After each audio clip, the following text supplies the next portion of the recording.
কে রে ওইখানে বসে বসে দিদার কাছে আদর খাচ্ছে? কে রে দেখি দিদার কাছে আদর খাচ্ছে ওখানে? আর ঘন্টু দাদাটা তো এখানে বসে আছে। এসো পাবলো, খাইয়ে দি।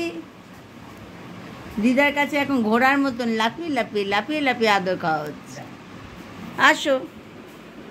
আমার পাবলোটার একটু ওয়েটটা বেড়ে যাচ্ছে, তাই জন্য এখন পাবলোকে বলেছি, পাবলো কদিন তোমার স্ট্রিক্ট ডায়েট চলবে। সেই জন্য এখন পাবলো রাতে তো বয়েলড ওট খেত উইথ চিকেন স্যুপ।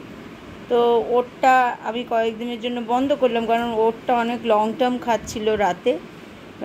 আমি কুকড রাইসই দিচ্ছি, একদম অল্প এই রকম করে, সঙ্গে চিকেন স্যুপ দিচ্ছি। ভাতের পরিমাণটা এরকমই রাখছি। ভিডিওটা করে রাখলাম যাতে ডাক্তারবাবুকেও দেখানো যায় দরকার হলে।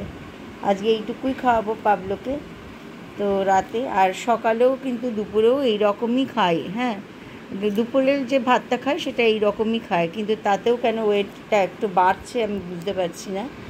তো যার জন্য আমি ভিডিওটা করে রাখলাম, যদি ডাক্তারবাবু দেখতে চান দেখিয়ে দেবো। পাবলু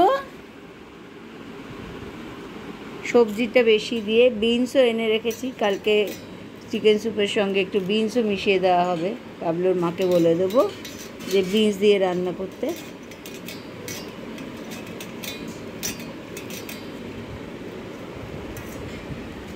এইরকম হালকা ঝোল, ওদের ঝোলে তো নুন থাকে না, একদম শুধু একটু হলুদ দিয়ে আর রান্না করা। তো সেটাই আমার সোনাটা খুব ভালোবেসে খায়।